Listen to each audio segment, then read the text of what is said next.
Welcome back. This is week 2 of Varsity Xtra's East Valley football preview.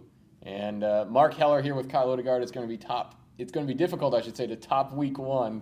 Week 1 was the week of craziness. But we'll see how far and how much we can duplicate some of the wildness that happened in week 1 with the perennial powers of the East Valley all going down in Hamilton, Chaparral, and Saguaro. This week, I want to begin with Hamilton real quick. If they're watching this, kudos to them because they're currently in Ireland right now. They left at about 4 a.m. on Tuesday, and they're playing against California School, actually, as part of a 12-team showcase over in Ireland. Kyle, your thoughts? I'm curious.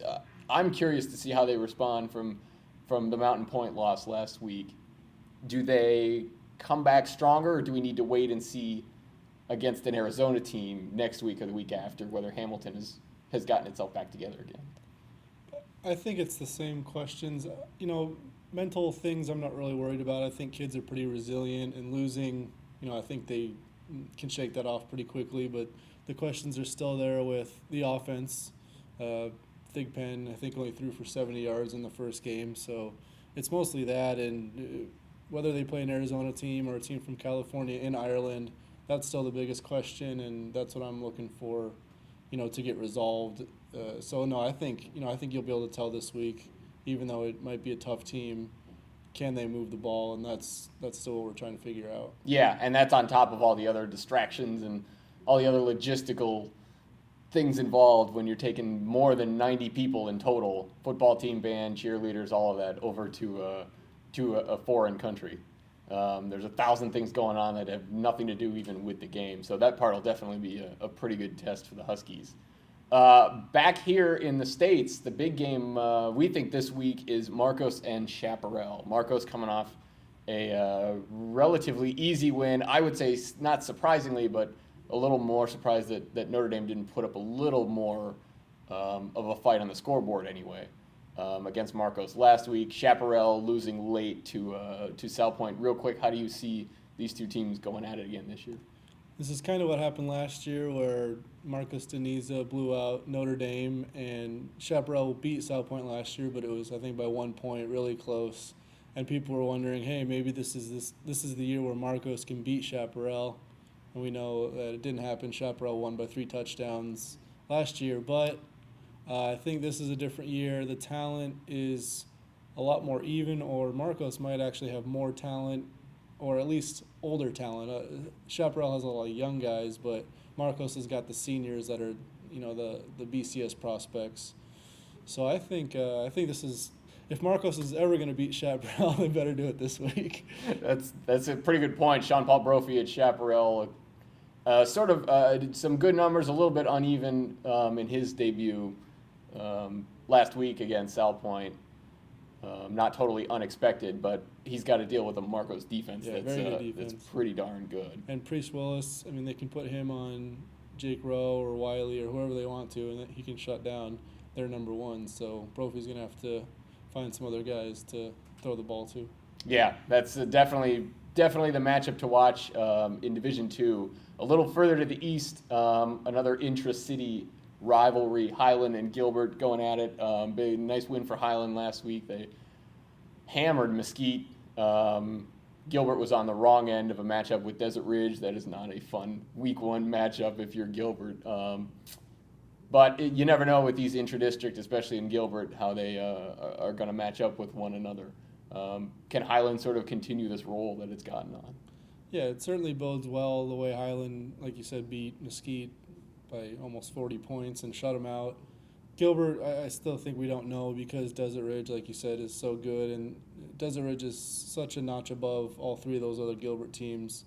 We're not totally sure on Gilbert, but it certainly seems like Highland winning that game by 37 points is going to mean they're the favorite, and I expect them to beat Gilbert. But it'll be a good test for both, and we can kind of see where both teams are after this week. Yeah, I think that one is going to be pretty close, and kudos to Highland's defense in a nice shutout of a rebuilding Mesquite, but nonetheless, a shutout is a shutout in the scoreboard. Nobody's asked follow-up questions about that.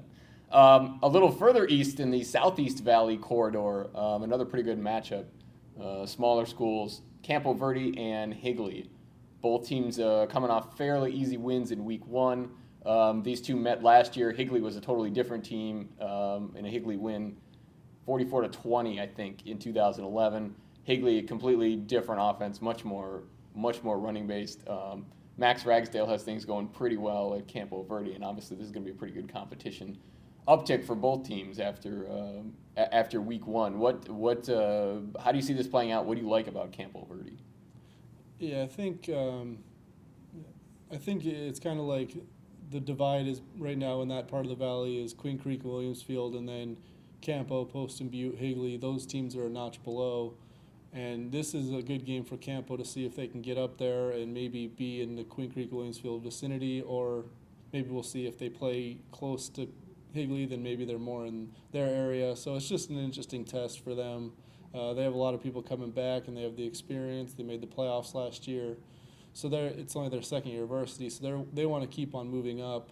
I think it'll be a competitive game. I'm not sure exactly what will happen, but Campo wants to make a statement, I think, in this game. And there's also Poston Butte, and they want to prove that they're better than Poston Butte in the area, and because they came in together. So it's kind of a mishmash of teams, but I think Campo this year is probably the best of those three, and we'll find out pretty quick. Yeah, there's plenty of familiarity there. Max Ragsdale, I think, was a GA coach at ASU, and Higley coach Eddie Zuby was a linebacker at ASU. And so that lineage just started many years ago and has continued, and they basically are mirror images of one another, running the ball especially. Yeah. And so there's not going to be very many surprises. It's basically going to be a lineup, and whoever out muscles and under mistakes the other one is going to win. Last one of the week, you mentioned Poston Butte. They're going to travel over to Tempe to take on the Buffaloes, Brian Walker's team, with a very solid win on a Thursday, an opening night last week against rival McClintock. First time, I think, since 2004 that Tempe had beaten McClintock. And now you get an uptick in competition. Can Tempe hang with a Poston Butte? Yeah, it was definitely a good sign the way, very impressed by Emmanuel Gant, their sophomore quarterback. His arm strength is good. It seems like he's got good pocket awareness. And then he has a go-to guy in Sebastian Watkins. I think he had more than 200 yards receiving. But it was against McClintock, who's not as good as Poston Butte. I don't think Tempe's there yet. I think that was a really good showing. I wouldn't be surprised if they won 3 or 4 games. But Poston Butte, I think, is not in the same class. I think Poston Butte just throughout has better athletes and a deeper team. Gant might be the best player on the field because he was really impressive, and Poston Butte doesn't have their starting running back, Dustin French, until the end of the year. So that evens it a little bit, but I still think Poston Butte's a little bit better right now. But you got to be impressed by Tempe and the way they're moving in the right direction with Brian Walker, and Tim McBurney's helped them a lot, I think. Yeah, absolutely. And you'd love to see Tempe High get itself back to being maybe a 500 team, or even eventually getting into the playoffs. That's going to wrap it up for this week. Join us Friday night, 6:30 p.m. for VX Live, where we will have all conversations about high school football and anything else in the world we can think of, and as well as obviously constant game updates from around all of the East Valley games. Join us there at varsity.evtrib.com. For Kyle Odegard, I am Mark Heller. We'll see you on Friday night.